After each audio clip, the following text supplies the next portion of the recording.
El mundo se encuentra cada vez más convulsionado. Guerras, conflictos internacionales, carreras tecnológicas, aranceles, barreras comerciales, conflictos políticos, en fin, el escenario geopolítico no nos deja nunca de sorprender.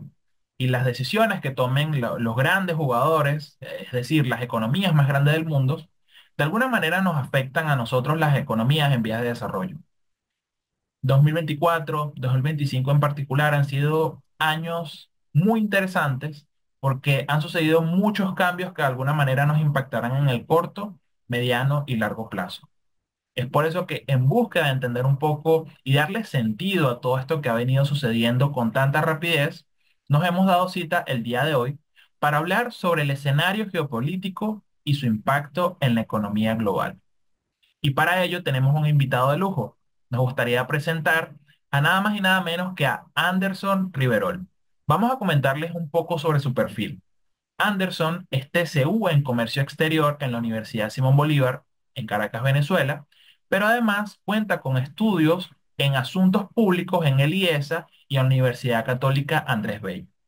Anderson cuenta con una experiencia de más de una década en organizaciones como el Instituto Libre de Desarrollo y particularmente en 20 Venezuela. Actualmente, Anderson se dedica al análisis internacional en Realpolitik en Argentina y además trabaja en una startup suiza. Él en particular se ha dedicado al análisis, la investigación y es ensayista especializado en la evaluación de contextos políticos y socioeconómicos complejos. Es coautor de 4 libros con enfoque en economía de mercado, sociedad abierta y libre comercio. En particular, se ha especializado a través de sus investigaciones en temas de innovación, centrándose en proyectos enfocados en la transformación tecnológica. De hecho, entre los años 2024 y este año 2025, fue invitado al Saudi Media Forum, que es un respetado y prestigioso congreso donde, pues, de alguna manera se congregan profesionales y expertos en temas de innovación, transformación tecnológica y que de alguna manera entienden y tienen un amplio conocimiento de la actualidad geopolítica y cómo de alguna manera eso va a impactar en el ámbito tecnológico. Es para nosotros pues un gran placer contar en este espacio con la participación de Anderson, quien pues muy amablemente atendió nuestro llamado y con el cual pues vamos a conversar sobre diferentes temas de la actualidad geopolítica y particularmente cómo está impactando o cómo podría impactar a la economía global. Muchísimas gracias por estar aquí, Anderson. Bienvenido. Al principio, y muchísimas gracias por la invitación y por la entrevista a María Eugenia, que estoy conociendo, y a ti, Jesús. Muchas gracias y a la orden, por supuesto, atento a cualquier pregunta que tengan. Muchísimas gracias, Anderson, y me uno a las palabras de mi compañero. Bienvenido a este espacio en donde sin duda alguna todos saldremos un poco más esclarecidos y con más herramientas para entender el complejo panorama actual a nivel internacional en donde se están sucediendo a la vez varios eventos que pues esto lo hace un escenario multidimensional y bastante que hay que ver con bastante atención. Pero antes de analizar lo que va de este año 2025 y de todo lo que está sucediendo, ¿pudieras darnos un recuento de lo que a tu juicio marcó en el plano económico, geopolítico internacional el pasado año 2024? ¿Cuáles fueron esos eventos A que ver, consideras que son un hito o un punto de inflexión para describir el 2024? yo me iría incluso muchísimo más atrás, y es que nosotros vivimos un cambio luego de que llegó el COVID-19 y la pandemia. El significado de la pandemia no solamente alteró los mercados globales, sino que la percepción de la libertad, es decir, la libertad personal, la libertad económica, la libertad en todas sus manifestaciones, se fue contrayendo muchísimo y los estados así tengan una inclinación más liberal, más conservadora, o todo lo contrario, pues fueron restringiendo la poca libertad que ya había. Y esto hace que todo el mundo cambie. ¿Por qué? Porque en este caso, pues la razón para eso era que estábamos en una pandemia y que era de vida o muerte que el Estado se engrandeciera lo más posible en unas ciudades garantizando la comida de las personas, como lo fue Chile, que incluso medidas como entrega de cajas con comida y otros elementos se dio en Chile y otros estados, como lo podemos ver en, en Filipinas, pues la gente era llevada a sus casas o en la India a fuerza de garrote y estaban los policías cayéndole a palazos a la gente. Entonces, ese contraste de cómo la libertad fue confiscando la independencia de los ciudadanos, pues es muy importante resaltar. Dentro de ese contexto y luego de la pandemia, pues ocurre un primer acto de fuerza en el 2022, que es el conflicto entre Rusia y Ucrania. Rusia define este conflicto como una operación especial en contra de unos grupos, según ellos, neonazis, bueno, tomando los elementos históricos, y Ucrania y Occidente, su narrativa es que es una invasión. Entonces, dentro del contexto, según el lado o el cristal con que se mide, pues es el elemento que más significativo fue. ¿Y por qué significativo? Porque estaba o sea, por abrir el segundo gasoducto eh, ruso en, por lo menos, Alemania, y el gas ruso pues surtía todos los mercados que aún surte gran parte de los mercados europeos. Entonces, esta situación hace que se volviese complejo Europa y todo lo que es el poder comunicacional determinaron que el gran enemigo efectivamente era Rusia y por eso países como Polonia, países como Alemania y otros, España también, Francia, sufrieron las consecuencias al encarecerse el precio de la energía, ya que no venía del surtidor más cercano por excelencia, sino que buscaron otros mercados, en este caso del gas específicamente, Qatar. Es uno de los países con más gas natural a nivel mundial. Sin embargo, el transportarlo es más caro y esto hizo que económicamente se sintiera muchísimo. Eso por un lado. Si seguimos, pues poco a poco los pasos y vamos ya al 2024, que es el año pasado, el elemento más importante que de hecho no se contaba y las grandes casas de apuestas o también las grandes encuestadoras occidentales hablaban de Donald Trump como el gran perdedor, que iba a ser arrasado por una Kamala Harris, que todos sabemos que los gobiernos demócratas son los gobiernos menos favorables al libre mercado. Son los más, digamos que proteccionistas. Y su visión está mucho en los subsidios o en el principio de subsidiariedad.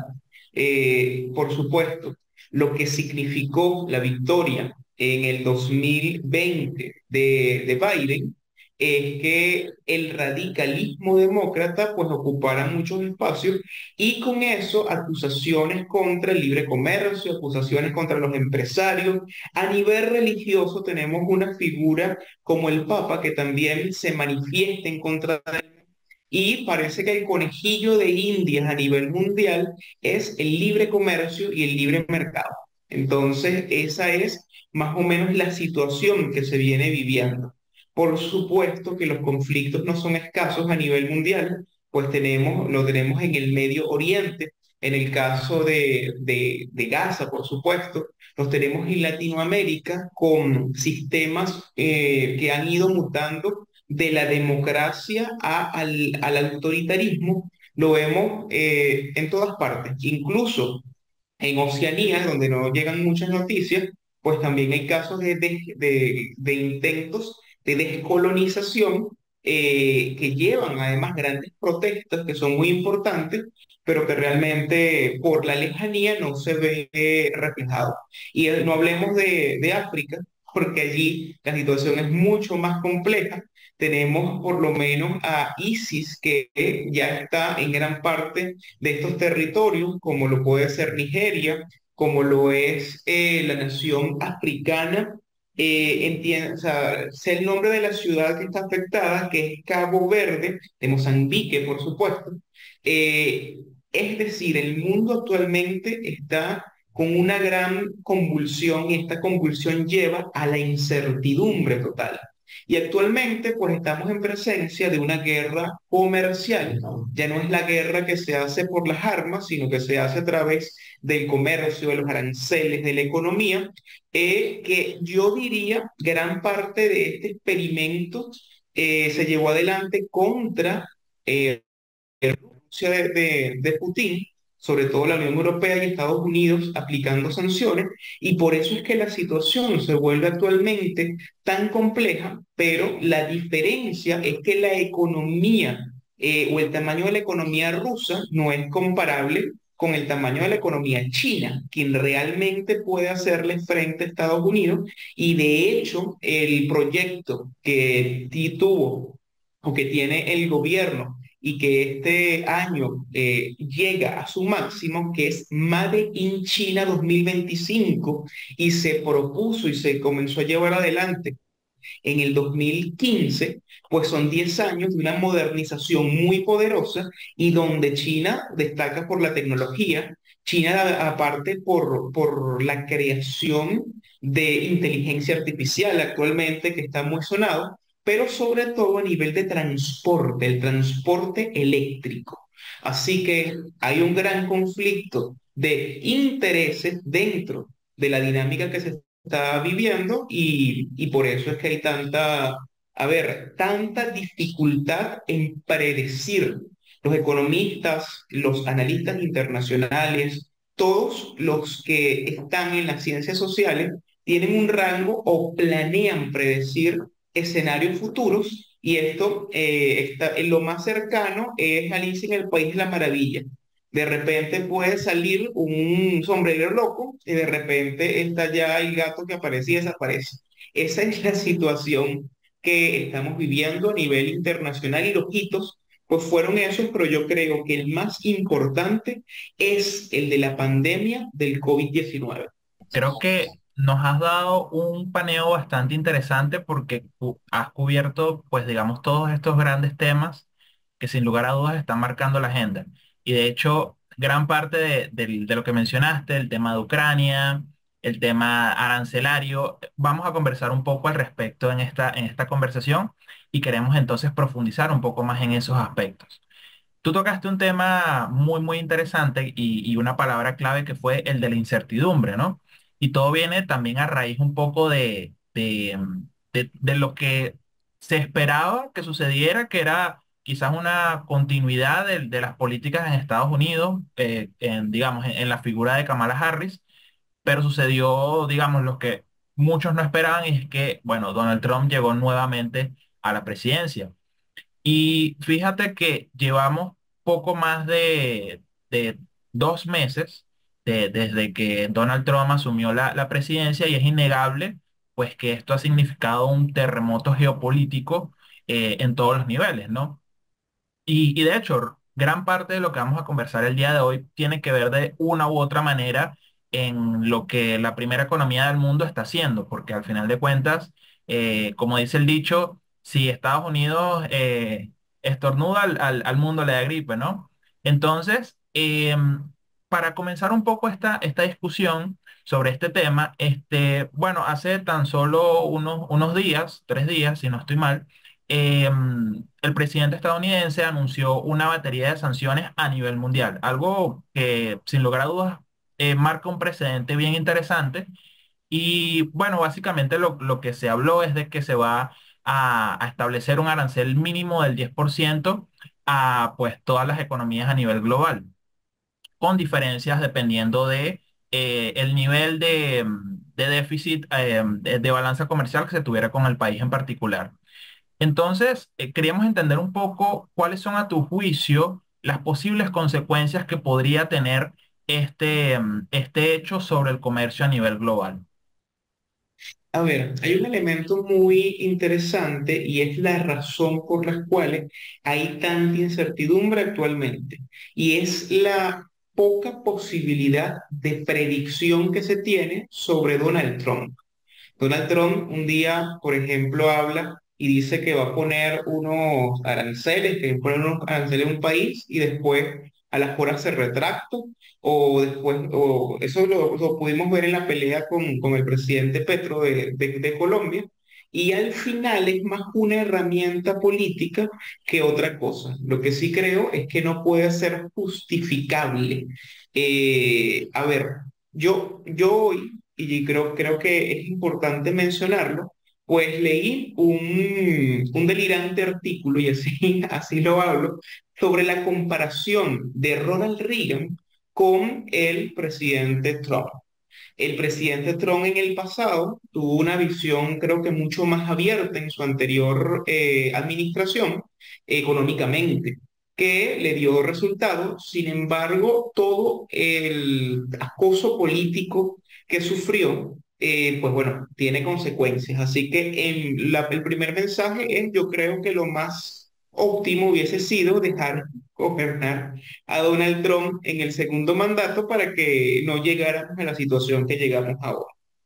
Ahora bien, sí es cierto que Ronald Reagan, en el caso por lo menos de Japón, imponía algunos aranceles y jugaba con estas reglas del mercado, pues podemos ejemplificarlo, pues lo hacía como acupuntura. Y la acupuntura es tratar de sanar a través de agujas. Pues lo que está haciendo actualmente Trump, en lugar de la acupuntura, es que haya machetazo. Y es de, bueno, aquí vamos a hacer pero a punta de machetazo. Y no estoy tan seguro de la efectividad de esto, porque China hace años era reconocido efectivamente como aquel que crea productos en masa que tienen, según de hecho el lenguaje, si nos vamos políticamente, más a lo que es la izquierda, tiene una producción y una visión de trabajadores esclavistas y todo es de mala calidad. Y eso hoy no es así. Hoy los productos chinos es de buena calidad y si se visita por lo menos, no sé, Shanghái, pues vemos que también tienen una especie de Silicon Valley que está en China y no recuerdo ahorita la pronunciación, pero el desarrollo es muy, muy importante y su visión colectivista es una visión que está enfocada a conseguir los objetivos y no tiene además los frenos que puede tener las democracias liberales, porque, porque políticamente pues quien gobierna es el Partido Comunista Chino. Entonces, el enfrentarse con eso va a ser absolutamente complicado y además la personalidad que tiene el presidente Xi Jinping, pues no, o sea, es de armas tomar también. Si bien no es Putin, pues tampoco es Macron, que sería lo más inofensivo dentro del terreno político internacional. Así que, ¿qué es lo que creo? Hay una gran amenaza que de concretarse estos aranceles, de concretarse las movidas económicas, pues efectivamente impacte en muchos rubros. Por ejemplo, aumente el costo en la microeconomía de lo que consumen las personas, el costo también de la tecnología, por ejemplo, el de los celulares. Actualmente yo creo que todo el mundo, o para ponerlo en palabras mucho más claras, todo el mundo tiene iPhone o quiere comprar un iPhone, pues esto aumentaría significativamente. Eh, Además, el precio de la comida también en algunos países, de todas las exportaciones y las importaciones donde tengan que ver Estados Unidos, pues actualmente va a sufrir lo que sería en términos climáticos un coletazo, como se conoce en Venezuela. Pero efectivamente, mi profesor de economía en la universidad, pues también decía lo que tú acabas de afirmar, que cuando Estados Unidos se enferma, estornuda, perdón, el mundo se enferma. Pero aquí no hay un estornudo, sino que está, bueno, lanzando machetazos, como lo dije en mi ejemplo. Creo que, sin embargo, no estoy tan seguro que todas las amenazas sudamericanos, pues es uno de los aranceles más bajos, que ese es el 10%, pero el centro o el foco estuvo, por lo menos en China, donde entiendo que estaba por el 34 primero, ahora con una discusión entre la política exterior y los representantes de la política exterior de Washington con los de Beijing. Eso subió a 104%, es lo último que leí hoy, y estaban amenazándose por lo menos el transporte o exportación en tierras raras, hace que Estados Unidos, pues que depende gran parte de las industrias de Estados Unidos de China, pues se vea comprometido para el desarrollo de las tecnologías y de la seguridad. Entonces, aquí vamos a ver una especie de forcejeo político y económico que esperemos no llegue a concretarse como tal, sino que dejen salir adelante toda la fuerza económica. Y a mí me pareció muy interesante además cómo se está planteando el escenario, porque los grandes liberales, los grandes libertarios, pues ahora son más estatistas, no sé, que Bernstein, uno de los padres de la socialdemocracia alemana, son profundamente estatistas y proteccionistas. Incluso he escuchado al presidente Milei, cosa que sorprende, tratar de justificar la posición del presidente Donald Trump, y vemos en contraposición a esto a China, que era el gran ejemplo de comunismo, donde no se respetaba, bueno, en su momento la propiedad, que tiene una cultura colectivista, que el papel de la familia es diferente que el papel de Estados Unidos por la misma colectivización. Bueno, la Mao Ning, que es una de las representantes de la política exterior del Ministerio de Relaciones Exteriores, pues publicaba el video de Ronald Reagan denunciando que las medidas proteccionistas solo traían pobreza, detenían el crecimiento económico. Así que vivimos en el mundo al revés, donde los rojos ahora son los defensores del mercado y los azules son los que quieren más políticas proteccionistas.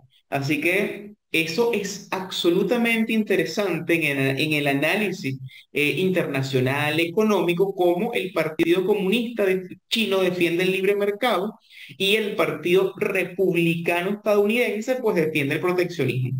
Así que ante este mundo de Alicia en el País de las Maravillas, pues yo creo que aún faltan personajes por conocer y cosas por descubrir, pero evidentemente lo que predomina es la gran incertidumbre que puede suceder. Y en la predicción suele hacerse con elementos que en el tiempo no sean tan mutables o que cambien relativamente poco. Y la verdad es que la frecuencia y el potencial de cambio es tan grande que predecir algo pues quedaría con la misma, digamos, respaldo que un tarot.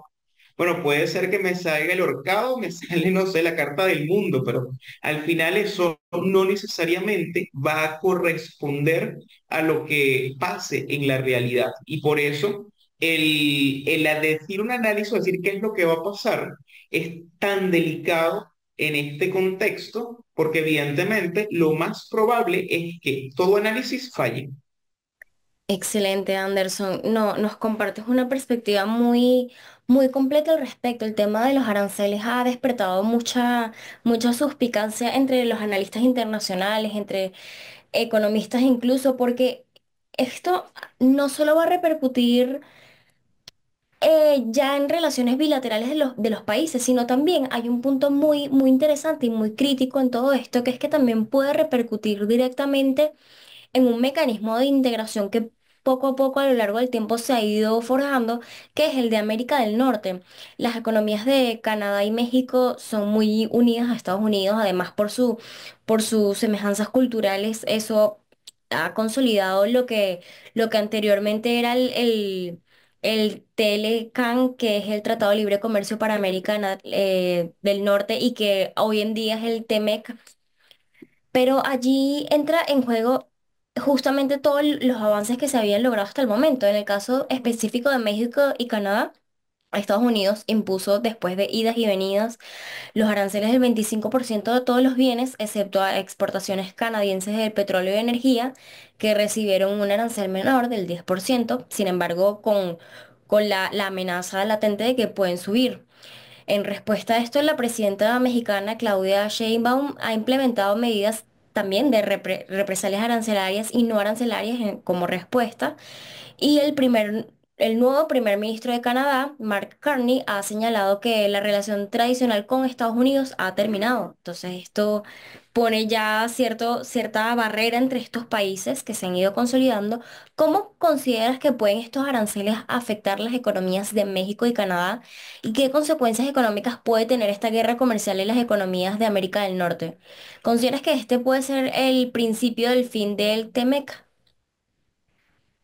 Mira, eso no creo que sea el principio del fin de los acuerdos por el libre comercio, porque el fin que está teniendo Donald Trump es político, no es económico.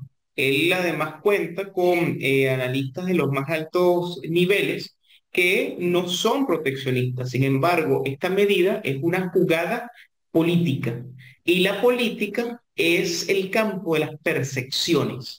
Cuando entendemos esto, pues yo creo que en lo que es tratado, en los acuerdos, pues se baja mucho la tensión. El caso por lo menos de México, yo tenía un profesor que decía, la actitud histórica de México es que se pone en contra de todo lo que hace Estados Unidos y luego coopera. Y eso es lo que hemos visto con la presidenta Sheinbaum. En principio, una posición absolutamente antiamericana y al final, pues, ante las demandas que tenía Donald Trump, que en su momento no eran demandas económicas, sino que estuviese más resguardada todo lo que es la frontera para detener el problema de la migración y que además ha cumplido a cabalidad la presidenta mexicana, pues ha sido absolutamente, digamos que suave en comparación con otros aliados. Y los aliados que en política exterior, no sé si lo han notado, Argentina por lo menos cambió gran parte de su visión y su accionar de política exterior y lo que hace es replicar prácticamente lo que es Estados Unidos y está votando como vota Estados Unidos. Y eso incluso no por ahora le ha servido para tener algunos beneficios porque el mismo 10% que le aplicaron a Lula, el mismo 10% que le aplicaron a Petro, que dijo que era el símbolo de la dignidad latinoamericana, pues también se lo están aplicando a Argentina. Entonces, más allá, hay que saber separar y evaluar de lo que son los discursos con las acciones reales. Y un organismo internacional que es absolutamente serio, que es el que regula el comercio mundial. Y cuando ese organismo pues actúa, pues hay a ver, los estados sí tienen que acoplarse en la medida de lo posible. Esto, por supuesto, el tamaño de la economía estadounidense es muy importante. De hecho, uno de los países más grandes de Europa es comparable su economía con la de Tennessee, que no es una de las más grandes economías de Estados Unidos. Sin embargo, pues al ser un país tan intrínsecamente conectado, pues todo considero que va a terminar en un forcejeo político y que las acciones serán muy pocas, salvo China. Pero cuando hablas de que las consecuencias latinoamericanas, pues yo creo que hay que mirar un poco más allá de Canadá, un poco más allá de México, que son los vecinos más cercanos. De hecho, deberíamos ver Latinoamérica, estas medidas a quién acercan. Y la realidad es que están acercando los países latinoamericanos a China. Esa es la realidad. Y China además está bastante contenta porque el nivel de comercio ve nuevos mercados que no tenía antes. Y si estaba observando hace unos días un mapa de la presencia económica del comercio estadounidense hace unos 10 años, en los años 2000, y ahora, y la verdad es que los mercados estadounidenses se han contraído y quien se ha expandido, por supuesto, ha sido China. Entonces, ¿qué sucede? Y hay dos casos importantes a citar. El Salvador tiene acuerdos muy grandes con China al punto de que la biblioteca más moderna, que es inversión social, pues es con una alianza y la construyó la República Popular China. Si nos vamos un poco más al sur, pues tenemos Perú, donde uno de los grandes puertos fue construido gracias a una alianza con China y estaba el presidente Xi Jinping que fue a inaugurarlo con la presidenta Dina Boluarte hace unos meses. Pero si vamos quizás un poco más detallado, un país que no necesariamente es de izquierda y que en ese momento digamos que era de la derecha moderada, en este caso es Uruguay, es el país que con el gobierno anterior, no el de Orsi, que está actualmente, fue o sea, el de la calle Pou, fue el país que más tratados hizo con China y en el Mercosur era el primero que denunciaban, el Mercosur es un sistema demasiado cerrado, necesitamos tener una posibilidad o mayor flexibilidad para nosotros llegar a acuerdos con otras naciones, específicamente China. Así que China creo que es el gran beneficiario si se llegase a concretar toda esta movida económica que hasta ahora son amenazas. Incluso leí ayer que Donald Trump estaba pensando suspender la aplicación de los aranceles por 90 días en la mayoría de los casos, y lo que te dice es eso. Esto es una movida política. En el caso de Argentina, sí está tratando a toda costa de lograr un acuerdo de libre comercio con Estados Unidos, y eso le va a ayudar a su economía, porque la economía está bastante delicada en Argentina. Y bueno, pero el efecto más, digamos que inmediato que podemos ver es cómo los espacios que ocupaba Estados Unidos, pues son ocupados por el otro gigante económico, como lo es la República Popular China, que ahora se ve, de hecho, de forma también política, en las redes sociales. Las embajadas chinas están muy activas. Los embajadores chinos, pues antes un embajador chino, pues conocía digamos, muy limitadamente lo que era en español, ahora tuitean y empiezan a decir, no, nosotros defendemos lo que es China, incluso hablan del socialismo chino, pero no es el socialismo normal, sino como China. ¿Y cómo está China? Bueno, el libre comercio para todo el mundo. Entonces, esas son las principales consecuencias, y los acuerdos que ya existen, pues creo que no corren mayor peligro. Lo que tenemos que ver es hacia el futuro. Y hacia el futuro, a nadie le gusta que lo amenacen. En política no hay espacios vacíos. Y si otro mercado que además tiene productos de muy buena calidad, recordemos que los productos Huawei o los teléfonos, computadoras eran de muy buena calidad y ahora son de muy buena calidad. El problema con el mercado es que fue sancionado y no puede tener el sistema que ofrece Google.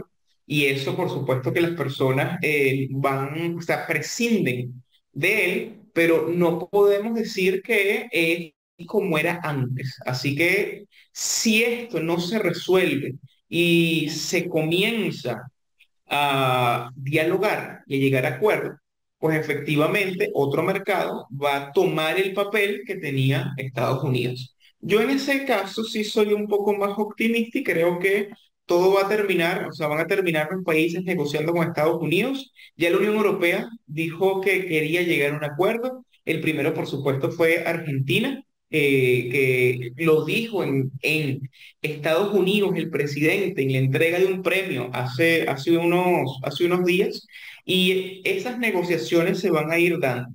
Quien ha tenido más, digamos que, reticencia ante la situación, evidentemente, es el gigante económico chino que dice, bueno, ya va, aquí usted puede ser muy fuerte, pero yo también tengo un mercado y una expansión incluso mayor a la que tú puedes tener, y mi sistema de producción es mucho más barato que el tuyo, yo puedo hacer muchas cosas más si me lo propongo.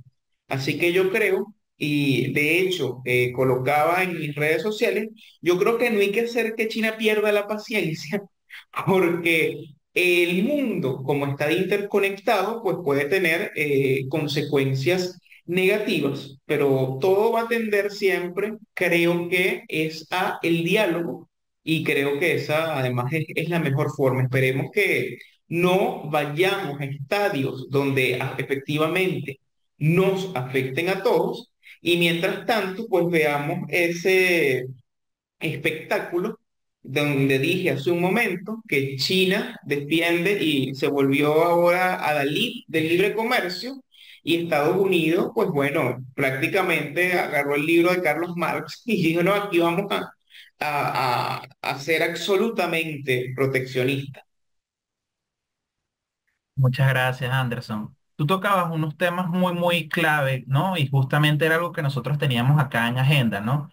Y es que precisamente todo este tema de las políticas arancelarias de Donald Trump, bueno, según diversos expertos, son los que, de alguna manera, tú lo tocabas en profundidad, han empujado, si se quiere, a la Unión Europea y a Latinoamérica a una mayor integración económica o digamos, de alguna manera, diversificación de los socios comerciales tradicionales de estas economías, viendo hacia China, ¿no? Que sí, como tú también muy bien mencionabas, ahora se hace como el gran defensor del libre comercio en contraposición a Estados Unidos, que más bien ahora ha optado por una política más bien de proteccionismo, ¿no?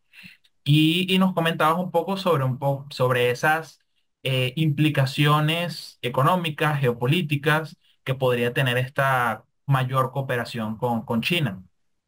Y precisamente hablando de China, también hemos visto cómo justamente en medio de todas estas tensiones comerciales que se tienen con Estados Unidos, sigue viva una gran carrera tecnológica entre estos dos países, ¿no? Esto tiene implicaciones en ámbitos como la inteligencia artificial, el desarrollo de microchips, de baterías de litio. ¿Cómo tú visualizas el desarrollo de este asunto en este año y en los años siguientes, sobre todo a la luz de, bueno, todos estos cambios que se vienen suscitando en el ámbito comercial y donde, bueno, China ahora, digamos, parte desde una posición, si se quiere, ventajosa en la cual, pues, puede contar con numerosos aliados digamos, obtener materias primas, para obtener acuerdos beneficiosos para vender sus productos y más bien Estados Unidos, por otra parte, si bien todavía se mantiene como la economía más poderosa, pues ahora se cierra al mundo y digamos de alguna manera se aísla de todo lo que está sucediendo en el resto de las otras economías. Ese es un tema muy interesante porque allí podemos concatenar lo que es la innovación y cuál ha sido el impacto de la innovación, sobre todo en la industria. Hay un nuevo concepto que se maneja relativamente hace poco tiempo, que son las industrias 4.0. Y las industrias 4.0 es cómo a través de los grandes negocios y los grandes esquemas de producción, yo voy integrando elementos como la Big Data, como la inteligencia artificial, para ser mucho más eficiente de lo que era antes. Y esa inteligencia artificial y ese potencial de innovación, pues podemos verlo cómo se aplica a otros elementos. Un ejemplo muy rápido es el potencial que tiene en el área de los hidrocarburos, con los drones para verificar con los sensores que se pueden implementar. Por supuesto, es caro, pero no es imposible. Y en este caso, al ser China uno de los países donde crea su propia tecnología, a pesar de que no logra la eficiencia en la creación del chip como la empresa más importante o sea, de capital estadounidense, pues yo creo que todo es cuestión de tiempo. Sin embargo, yo creo en este tema y voy a von Mises. Von Mises en la acción humana, pues decía que los países, para conseguir mucho más de lo que consiguen solos, pues el mejor caso es la cooperación. Y esto también lo llevaba adelante. Creo que el término científico que usaba Mises era la catalaxia, ¿no? Que es el canje entre unos y otros. Y si se pone el foco en esta cooperación, pues los resultados van a ser mucho mayores.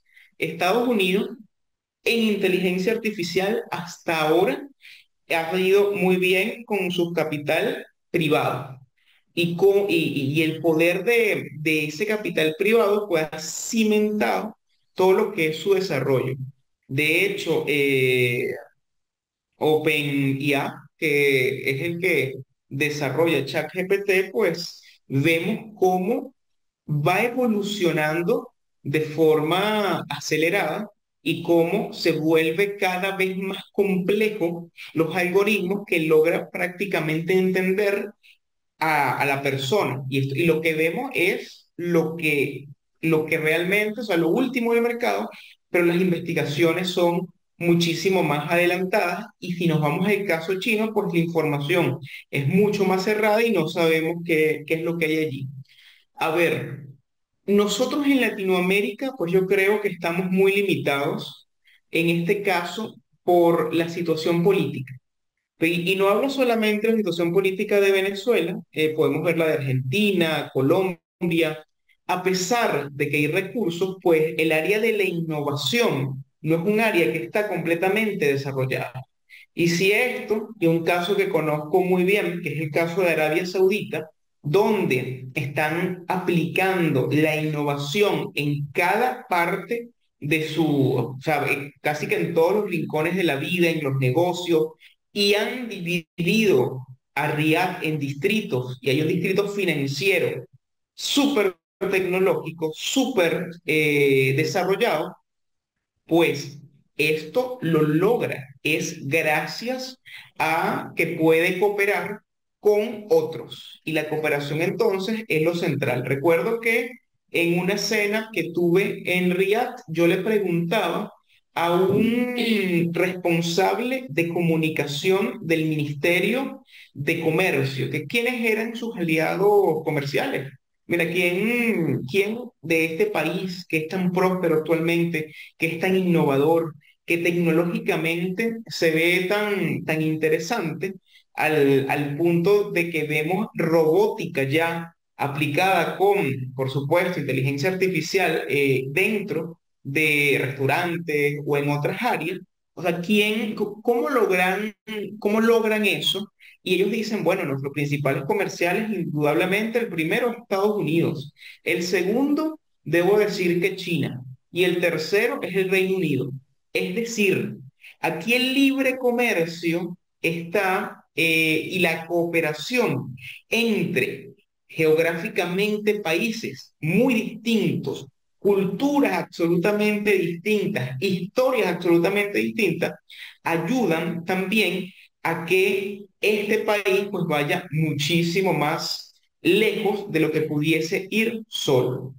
Si Estados Unidos, a pesar de la innovación que tiene actualmente, mantiene o se cierra en su posición arancelaria actual, pues lo que va a haber es un retraso que poco a poco se va a ir profundizando con el tiempo, mientras que los demás países, pues evidentemente, gracias a la cooperación, a que pueda la tecnología ir de un lugar a otro de forma mucho más rápido, pues esto va a hacer que vayan más allá.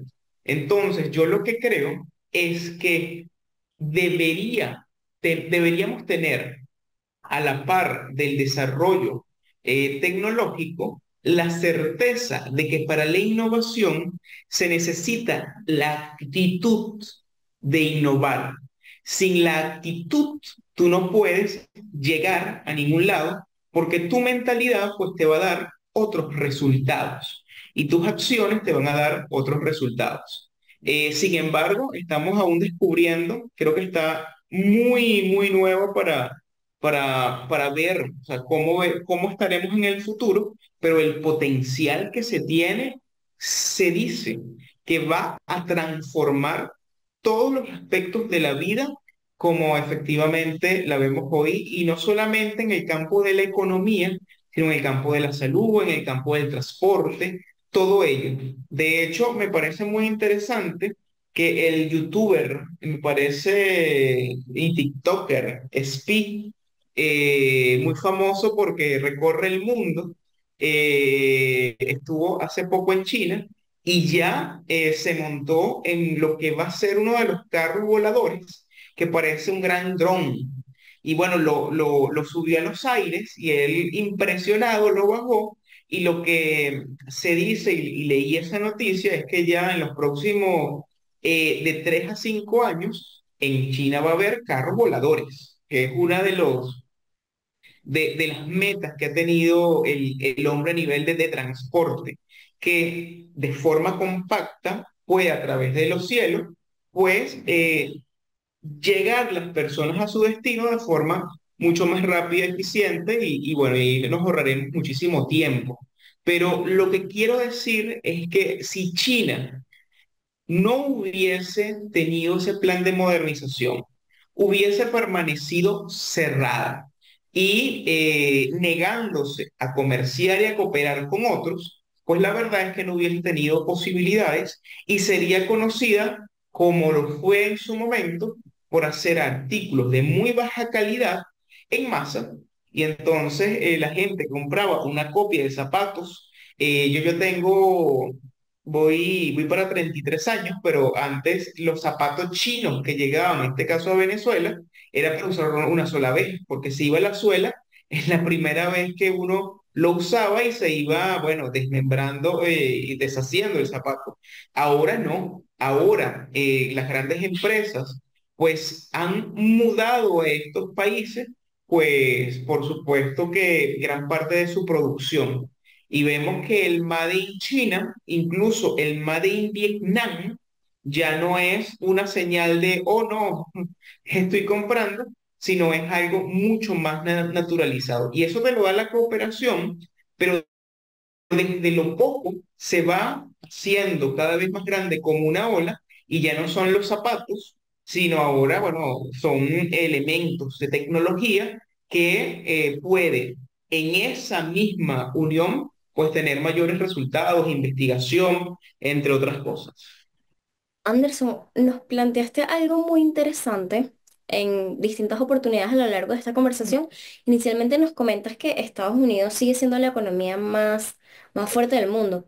Sin embargo, ahorita nos acabas de comentar que esto, el tema de los aranceles puede estar retrasando de alguna manera a Estados Unidos.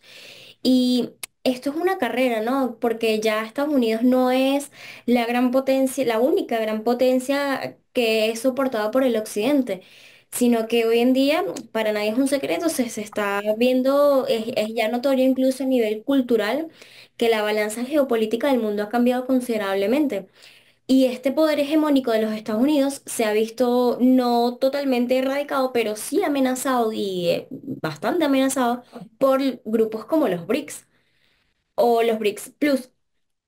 Y de hecho, incluso organizaciones, instituciones internacionales como el Fondo Monetario Internacional o el Banco Mundial, que antes eran por excelencia las predeterminadas en materia económica internacional, también se han visto desafiadas porque estas potencias también cuentan con su propio banco, que es el nuevo Banco de Desarrollo de los BRICS. ¿A tu juicio consideras que realmente Occidente está en jaque o que no existe tal amenaza o que crees incluso que el tema de los aranceles pueda poner en evidencia aún más este hecho y acelerar esta transición que el mundo ha estado viendo como paulatinamente? Mire, ese es un tema profundamente interesante, el de los BRICS. De hecho, yo creo que Donald Trump, pues también y su equipo tuvieron un olfato de la amenaza que pueden significar si realmente hubiese coordinación entre ellos. Pero más allá del tema solo económico, hay temas políticos, temas de seguridad, temas armamentistas que presentan esta amenaza. ¿Y qué fue lo que hizo Estados Unidos y el presidente Trump en ese movimiento que pasó, bueno, el año pasado, donde en Rusia se reunieron todos los BRICS y a pesar de que Putin por muchos es despreciado, pues estaba dándole la mano y comiendo pan con sal, que es lo tradicional cuando uno llega a esa zona de Rusia, pues el secretario general de las Naciones Unidas. Así que esta foto es extremadamente interesante. Sin embargo, a nivel comunicacional, a mí me llama la atención algo. En lo que Donald Trump dice, bueno, si ustedes crean y se ponen de acuerdo para depreciar el valor del dólar y crear esa moneda de los BRICS, pues yo le pongo un arancel del 100% a todo. Y lo que hizo los representantes de este organismo es decir, no, no, aquí no vamos a crear ninguna moneda, eso no está planteado.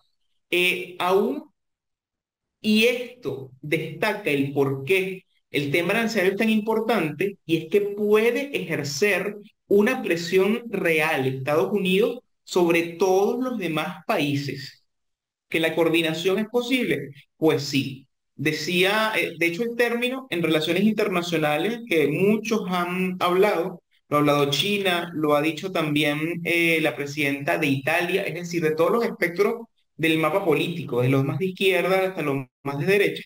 Y es que estamos viviendo en un mundo multipolar, donde no solamente hay uno o dos protagonistas. Antes era Estados Unidos versus la Unión Soviética, que era un monstruo en territorio. Sin embargo, el modelo económico que tenía la Unión Soviética es un modelo absolutamente fracasado y por eso es que termina agotándose, porque los políticos de la época, en lugar de mejorar el modelo, pues dijeron, ah, bueno, vamos a hacer el ejemplo de la Alemania Oriental con la Alemania Occidental, un muro antifascista porque nuestro modelo es perfecto y el muro antifascista era porque la gente no saliera, no para que, no para defenderse. Esto no pasa hoy y China ha aprendido, porque recordemos que el Partido Comunista Chino no siempre fue defensor del libre mercado y que los chinos estaban además pues muy reacios políticamente al potencial que tenía el libre mercado y por eso dentro de su cultura pues lo fueron adaptando al punto que pueden comerciar con cualquier parte del mundo, pero sigue el Partido Comunista pues tomando las decisiones y en el poder y a nivel social también tiene repercusiones. Recordemos que las redes sociales que manejamos nosotros, como Instagram, como WhatsApp, pues no son las mismas en China y ahí hay más control por parte del gobierno. Algunos podrían, o he leído que el término que usan es más control social. Eso, a ver, puede ser. Sin embargo, yo creo que en el análisis que se haga de cada parte del mundo, de cada sociedad, pues hay que evaluar sus particularidades. Porque uno de los errores que cometen los analistas es que somos muchas veces occidental centrados. Y todo lo que es occidente está bien y todo lo que no es como nosotros está mal. Y la única forma de salir de allí es conocer el mundo y ver cómo hacen las cosas en China, ver cómo hacen las cosas los árabes, ver cómo hacen las cosas en otro, no sé, los de Oceanía, y poner estos parámetros en funciona o no funciona. A partir de allí, pues yo creo que nosotros tenemos muchísimo que aprender de otras sociedades. Sin embargo, el potencial que tienen los BRICS, si deciden evolucionar a solamente ser un foro mayoritariamente político, pues yo creo que es lo que a ese grupo le va a dar mayor éxito. Y otro elemento importante, el grupo no es famoso además por ser o por creer en la democracia liberal que nosotros creemos. Ahí los que mayor peso tienen o mayor fuerza tienen, por supuesto, China, Rusia, que su economía no es tan determinante, sin embargo, su capacidad armamentista es absolutamente poderosa. ¿Y esto por qué? Porque el producir eh, todo este material de guerra le sale unas 10 veces más barato que lo que le puede salir a la Unión Europea. Y el presupuesto, si se compara entre lo que se invierte en Rusia en el tema de seguridad y de defensa, sería lo que invierte la Unión Europea unas 100 veces. Así que hace que esté profundamente preparado. De hecho, hay una narrativa también, esto lo supe hace poco gracias a un amigo internacionalista de la Universidad de París, y es que la forma o la táctica que usa Rusia es que en la operación o invasión que hizo en Ucrania, primero llevaban a las personas, o sea, más lejanas a lo que es la capital y grupos de élite, más que todo como una milicia, y luego es que se fue yendo los más especializados. Pero primero como que enviaban a estos y por eso tú veías, pero ¿qué está pasando? ¿Será que están más preparados unos que otros? Pues la realidad es que como lo están haciendo, pues esa es la razón de. Sin embargo, a ver, cuando yo estaba en la universidad, en el 2013, hace 12 años, se veía como una gran promesa los BRICS. Y los profesores decían, muchos profesores con un corazón un poco más antiestadounidense que proestadounidense, aunque tenía profesores muy proestadounidenses, pero estaban muy contentos y yo creo que en la medida de lo que ha sido posible se ha ido concretando. Sin embargo, pues no es solamente los BRICS, yo creo que es el más relevante, pero hay muchos proyectos de integración económica, política en el mundo. Tenemos la Unión de Países Túrquicos, por ejemplo, bueno, Turquía, los que pues, fueron parte del Imperio Otomano, y donde también está Hungría y los países que terminan en tan, así se les conoce, menos Afganistán. Tenemos además Rusia con países, entiendo que Azerbaiyán, con Armenia y otros que forman parte más de Asia, con la Unión de Países Euroasiáticos, que es un mercado también económico que busca la cooperación. Tenemos el Mercosur, es decir, no, en el mundo no hay ausencia de iniciativas en pro de la integración económica y política. El problema ha sido siempre la efectividad y en el caso por lo menos del Mercosur las asimetrías, porque las leyes que se aplican cuando vas en conjunto, pues van a ser diferentes, como afecten a un país del tamaño de Brasil, que es el país más grande del continente, es un pequeño continente pequeño, incluso cultural, porque no maneja el mismo idioma que nosotros. Imagínate que la misma decisión no va a ser igual a Brasil que lo que puede hacer a Paraguay. Y Paraguay es una economía pequeña, una economía muy modesta, que no necesariamente goza de grandes recursos naturales y por eso las diferencias. Entonces, el reto de los BRICS, que ahorita está de moda, es entender cómo dentro de sus diferencias puede llegar la cooperación para volverse un polo realmente interesante. Y bueno, y ahí sí decía un profesor, creo que leí hace tiempo, a Eric del Búfalo, más del área de la filosofía, no vamos a tener un mundo multipolar, sino de dos polos. Los BRICS en esto que sería Oriente contra Occidente. Así que depende también la interpretación que se dé. Muchas gracias, Anderson. Ahora nos gustaría pasar al tema de Ucrania. Esto fue algo que tú comentabas al principio de la entrevista y te comentábamos que también era un tema que nos gustaría explorar porque, bueno, desde que llegó el presidente Donald Trump nuevamente a la presidencia, él ha hecho mucho énfasis en que él quiere terminar esta guerra entre Rusia y Ucrania.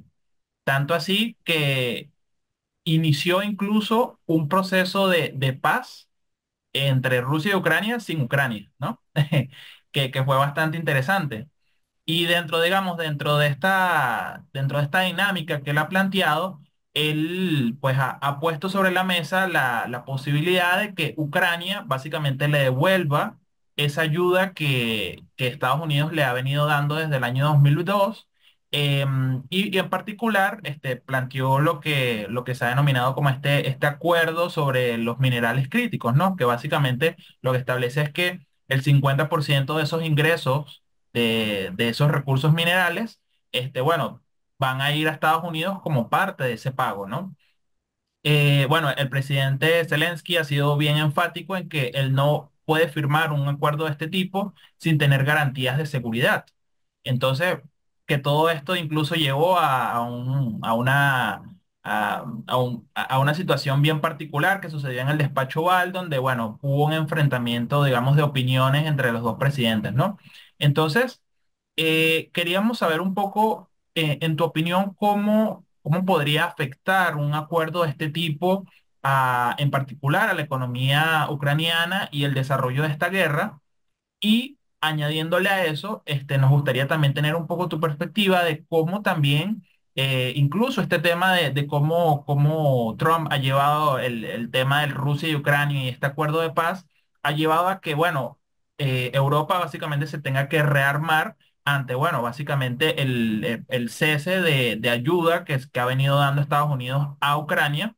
Entonces, bueno, esto también ha tenido como un efecto colateral que Europa ahora tenga que destinar más recursos al armamento, ya que, bueno, en opinión del presidente, pues digamos, la proporción de ayudas que venía dando Estados Unidos en comparación a Europa, que es el principal afectado, no venía siendo de alguna manera equitativa. Entonces queríamos tener un poco tu perspectiva de este acuerdo y también desde el punto de vista de Europa.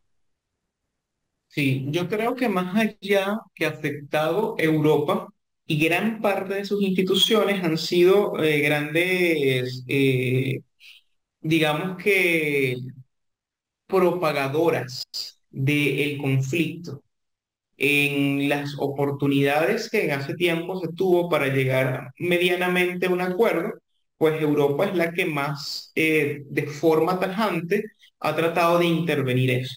Sin embargo, la verdad, y aquí voy a decir quizás una frase muy dura, yo creo que Estados Unidos es el garante de que aún exista lo que existe de Ucrania. ¿Qué sucede? La toma de decisiones de la Unión Europea es absolutamente burocrática y al ser burocrática es poco eficiente para tratar ciertas emergencias como esta. Y dentro de la Unión Europea hay un factor que por defender sus intereses internos, es decir, que hay energía económica, cuidar sus fronteras, en este caso es Hungría, pues ha estado más a favor de la paz que de mantener el conflicto. Y de hecho, Hungría, que económicamente había sido sancionado por muchas cosas sociales, entre ellos por su posición con el tema LBGT, eh, se le ha ido desbloqueando en la medida que ellos, o sea, Hungría ha ido cooperando con, con el tema de la Unión Europea y con el respaldo a Ucrania, aunque efectivamente no respalda de lleno a Ucrania. ¿Qué quiero decir con esto? Que si bien el conflicto que tuvo Zelensky con Donald Trump y el vicepresidente, que yo creo que por parte de Ucrania es un acto de torpeza política, porque, a ver, si dependes tan, de forma tan importante y tan vital de ese país, pues lo que había que hacer es quedarte callado y aceptar tu dinero, el cheque, e irte para tu casa. Eso no pasó, tuvo una respuesta directamente y en principio por el Reino Unido en la figura de su primer ministro, invita a Zelensky, invita además países de la Unión Europea. Sin embargo, todo queda en su mayoría como buenas intenciones. Tenemos que rearmarnos, pero el entregar armas o las decisiones tan importantes necesita el voto de Hungría que no lo va a dar. y ya dijo que no había posibilidad de ello. Así que todo termina siendo, insisto, en un respaldo simbólico que no, o sea, a nivel de autoestima le ayuda, pero a nivel práctico, pues no es así y por eso es que tanto de forma pública, en cartas, de forma privada también, se ha disculpado Zelensky por el altercado, porque termina afectándolo a él. Y si nos vamos a estudiar un poco más el caso ucraniano y cómo se está llevando, pues la verdad es que Zelensky, ante la situación que vive, pues ha centralizado muchísimo el poder. Los grandes referentes cuando inicia el conflicto, como lo es el ministro de Comunicaciones, que actuó de forma brillante dentro de, o sea, en el inicio de las primeras etapas del conflicto, su ministro de Defensa, que también era otro que se veía como un héroe, el presidente Zelensky fue apartando. Y ahora se ve centralizando el poder ante críticas de otros sectores, como lo puede tener con Vitali. No sé si recuerdan, hace creo que un poco más de 10 años, en el 2014, el boxeador que en las plazas de Kiev, pues defendía contra el gobierno prorruso de la época y que ahora es alcalde de dicho país. Pues esos conflictos hacen que Zelensky se encuentre en una situación muy delicada y que solamente pues, tiene una posición posible y es cooperar. Y aquí es donde entra de forma interesante Arabia Saudita, que se está facilitando y los diálogos entre Estados Unidos y Rusia, entre Estados Unidos y Ucrania, se están llevando es en Riyadh. Ahí es donde está el epicentro de la búsqueda de la negociación y la búsqueda de la paz. Entonces, más allá de un impacto económico, porque Estados Unidos pues lo que busca es vender alguna victoria de forma interna luego de todos los recursos que se han entregado a Ucrania y que la verdad está perdiendo la guerra. Entonces, yo creo que va más por allí, cómo sostener esa narrativa de cara a lo interno y cómo buscar la paz, porque lo que se presume, y también he leído con otros analistas y yo concuerdo, es que busca pacificar. A ver, tú no puedes tener campos de guerra en todos lados y tienes a una amenaza, o sea, ves como una amenaza a China, pues lo que busca es pacificar a Rusia y tenerlo, si bien como no un aliado, sino alguien más neutral. Porque si no, sí podrías estar en una situación menos conveniente. Sin embargo, a mí qué me preocupa de esta situación, tanto más allá de por los políticos, por el mismo pueblo ucraniano, que no sé si han visto, actualmente les faltan o tienen carencias en personas que vayan al frente y los hombres solo son perseguidos a ver si los secuestran y los mandan allá. Es una situación muy, muy delicada. Y esto hace que la estabilidad del gobierno ucraniano, a pesar de que tenga los respaldos internacionales como de la Unión Europea, pues deba actuar rápido.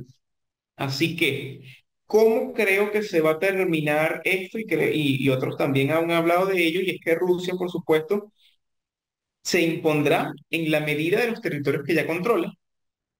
Hace poco vimos también a Donald Trump pidiendo que no masacrara a un grupo importante de soldados que estaban absolutamente rodeados.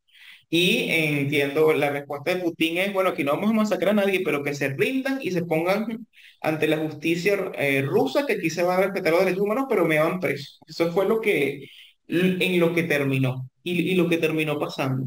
Así que en la medida que más perdure el conflicto, yo personalmente creo que la situación económica, social de Ucrania va a ir empeorándose y por eso hay que buscar una salida rápida. Y ante eso, el principal, digamos que adversario de Estados Unidos, que en este caso ve como eso a China, pues está tomando cada vez más espacio y busca enfrentarse con él. Así que no es fácil porque todo indica que no es fácil negociar con Rusia negociar con Putin no está siendo fácil para el presidente Donald Trump ni para su equipo. Y a eso le añades que Ucrania hace, digamos que estos espectáculos, por así decirlo, y que la Unión Europea aupa que no se llegue tampoco, sino que se apoye militarmente, pues la situación es absolutamente complicada. Pero insisto, dentro de todos los factores, el más perjudicado es el pueblo y la ciudadanía ucraniana.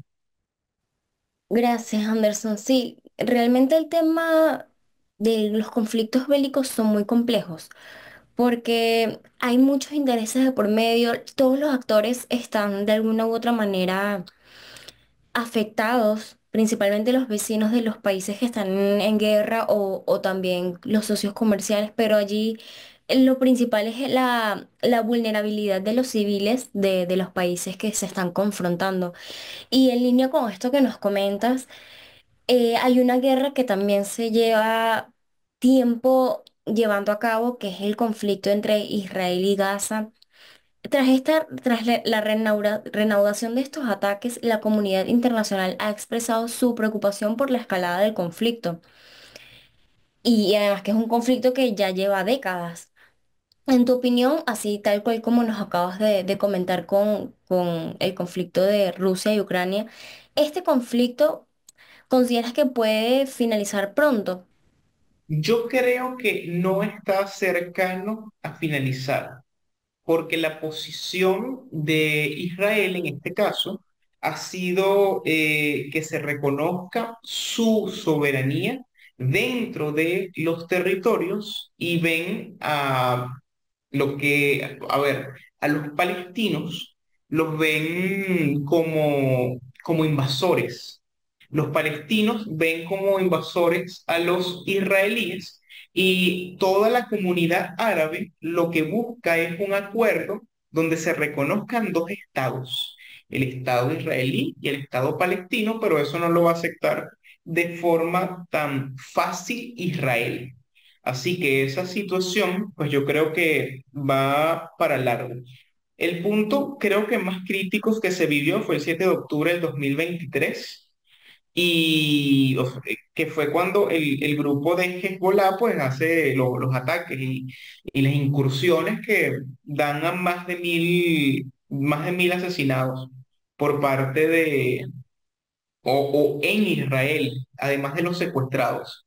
Y la respuesta de Israel, bueno, fue absolutamente contundente con grandes bombardeos. Pero ahí hay otros muchos análisis, como lo es el papel que en su momento juega Qatar, podría decirse, pero más allá Irán, y cómo Irán sostiene y financia algunos grupos como Hezbollah. ¿Y cómo lo hacía? Ahora están en una situación un poco más delicada. ¿Por qué? Porque ellos transportaban lo que es armamento, no tan tecnológico, pero con un grado cada vez más alto de especificidad, de innovación, lo transportaban a través de Siria. Y el presidente Bashar al-Assad, pues bueno, él, digamos que términos de forma coloquial, él fingía demencia mientras pasaba esto hacia, hacia el Líbano. Ya eso no pasa, por supuesto, porque a ver, quien esté en el poder, pues tiene acuerdos con, no solamente con Estados Unidos, también se dice que con Israel, pues es una serie de intereses que tiene el actual gobierno sirio, el gobierno de facto. Pero a ver, para resumir, yo veo que está muy lejos una resolución al conflicto porque los intereses son prácticamente, a ver, son dicotómicos. Lo que le interesa a un factor es una imposibilidad para el otro factor e igual de forma inversa. Y esto hace que no se pueda tener una salida ni a mediano y yo creo que tampoco a largo plazo. Bueno, Anderson, ya para cerrar, nos gustaría hablar sobre las políticas climáticas. La COP29, que se celebró el año pasado, en 2024, en la ciudad de Bakú, en Azerbaiyán, concluyó con un acuerdo que para muchos fue histórico porque de alguna manera instó a que los países desarrollados pues aumentaran digamos, el financiamiento climático en alrededor de 300.000 millones de dólares. Esto, digamos, es un financiamiento que iba a ir destinado principalmente a países en vías de desarrollo para que, bueno, implementaran proyectos de adaptación y mitigación del cambio climático. Esto, pues, sin lugar a dudas, fue un gran paso, pero, digamos, en menos de 3 meses de la COP29, en Estados Unidos se anunciaba que pues este país se separaba nuevamente del Acuerdo de París. Recordemos que ya sucedió en la primera presidencia de Donald Trump. Y bueno, esto de alguna manera es un gran impacto porque primero que todo, pues de alguna manera se pierde ese financiamiento que iba a estar aportando Estados Unidos, y también estamos hablando de que Estados Unidos es el segundo mayor emisor de gases de efecto invernadero. Entonces, esto también de alguna manera ha levantado las alarmas digamos, un efecto en cadena de que ya incluso hay varios países como Indonesia que han dicho, bueno, pero si Estados Unidos no está en el acuerdo, pues yo tampoco estoy, porque no tiene mucho sentido que nosotros de alguna manera financiemos y hagamos todos los esfuerzos cuando los mayores emisores no están en el acuerdo.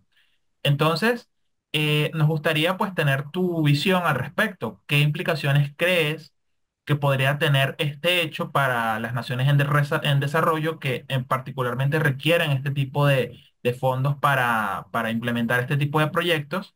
Y cómo de alguna manera se puede estar moviendo la agenda a nivel internacional cuando tenemos pues este tipo de países que de alguna manera están cada vez más desligándose de esos compromisos climáticos. Tenemos también países en Europa, incluso Argentina. El presidente ha expresado también su disconformidad con este tipo de acuerdos. Entonces queríamos, pues, para ir cerrando este paneo general que hemos tenido sobre diferentes temas a nivel internacional, tu visión sobre este asunto en particular. A ver, ese tema es muy interesante. Si uno recapitula cuáles son los agentes o cuáles son los países que más contaminan, pues encontramos que la mayoría en lo que corresponde al mar es causa a, creo que uno o dos ríos que vienen de la India, que están profundamente contaminados y el impacto que tienen esos ríos son devastadores y en proporción no hay nada comparado en el mundo con ellos, ¿sí? Entonces, ese sería un análisis principal. El segundo es sobre la huella de carbono. ¿Cuáles son las actividades que más dejan huella de carbono? Y la verdad es que no son las actividades particulares. Es decir, se puede implementar lo que han venido haciendo ciertos países, como lo es los carros particulares, los carros eléctricos, que dejan una mucho menor huella. Pero ¿cuál es mi posición en este caso? Yo creo en yo creo en una corriente económica y filosófica que se llama ecología de mercado. ¿Qué te dice la ecología de mercado? En la medida que se desarrollen las economías que sean más fuertes y que se invierta mejor en investigación y desarrollo, puede haber soluciones muchísimo más reales. Y ahora me voy con el ejemplo. Yo creo que el ejemplo puede ser Arabia Saudita. Arabia Saudita tiene un proyecto ahora que, ojo, y tomo Arabia Saudita porque su principal negocio, que es el petrolero, ahora está siendo diversificado, entre otras cosas, por turismo, tecnología y otras más. Pero tienen un proyecto de hacer The Line. The Line es una mega ciudad, la cual tiene cero huella de carbono, porque es mantenida gracias a una gran tecnología y por supuesto a otras fuentes. Además, Arabia Saudita es uno de los pioneros, junto con Chile, de lo que se denomina hidrógeno verde. Eh, Ellos son, creo que, los que más desarrollan esto. Así que en la medida que tenemos mejores economías, a los problemas de este tipo, pues habrá mejores soluciones. Más allá de la inversión directa, pues lo que se necesita es investigación. Eso como para ir cerrando la idea. Eh, ¿Qué sucedía? Yo recuerdo que en el año 2007, yo siendo joven en Venezuela, estuve haciendo mi labor social para egresar del liceo en el Parlatino. Y cuando estaba haciendo mi labor social en el área del Parlatino específicamente, era el de ambiente. Y en ese momento estábamos impulsando pues la Carta Latinoamericana en favor de la protección del ambiente, era un nombre muy largo y estaba en vigencia los protocolos de Kioto que los principales responsables de la contaminación para ese momento, evidentemente, no lo firmaron. Ahora, la situación hoy es que países que económicamente han ido creciendo, están invirtiendo y dándose cuenta que la forma más eficiente, no para nosotros, sino para persistir nuestros hijos, nuestros nietos y así más adelante, es cuidando el ambiente donde vivimos. Y eso definitivamente es un gran avance y no solamente lo hace Arabia Saudita, también lo hace China. China incluso estaba trabajando hace un par de años en cómo generar energía atómica o sea, con base a agua salada. O sea, una cosa súper innovadora que iba a bajar los residuos que crea esta energía que son tan peligrosos. Entonces, en la medida que tienen más información, más desarrollo, pues yo creo que el ambiente se va a ir, se va, vamos a poder ir mejorando el ambiente en la medida que crezcamos y que desarrollemos más. E incluso este país, Singapur, que era un país profundamente pobre y profundamente sucio, bueno, en condiciones, por supuesto, o sea, basura por las calles, estaba un país a medio construir por el conflicto que tuvo con su vecino y país de origen, pues Singapur también tiene sistemas de reciclaje profundamente inteligentes y profundamente desarrollados. Así que lo que creo es eso, en la medida más allá de grandes acuerdos que podamos llegar. A ver, yo creo que estas iniciativas sirven es para tener dentro de la opinión pública pues el conocimiento, pero a nivel práctico es la investigación lo que evidentemente te va a dar un mejor resultado. Y, y bueno, yo soy en el tema climático profundamente optimista por eso, porque veo que países que antes se decía hace unos más de 10 años, hace unos 15 años, son los principales contaminadores del mundo, China, la India, pues ahora están trabajando en iniciativas serias para eso. Y en la medida que ellos consigan soluciones, que las investigaciones tengan fruto, es en la medida que se pueda democratizar y abaratar los costos para ir aplicándolas en países más pequeños. Y así poco a poco creo que se va a ir expandiendo la solución ante el tema climático. Excelente, Anderson. Esto que nos comentas es importante porque de alguna manera u otra todos podemos hacer desde nuestro lugar de existir, de estar y de trabajar algo positivo para cambiar el mundo. Y una manera de hacerlo, si no tenemos al momento como noción de cómo materializarlo, es a través de la educación, el conocimiento y generar este tipo de reflexiones. Esto orientado principalmente a tu respuesta anterior en relación a que el mundo es el lugar del futuro, el hogar de las futuras generaciones.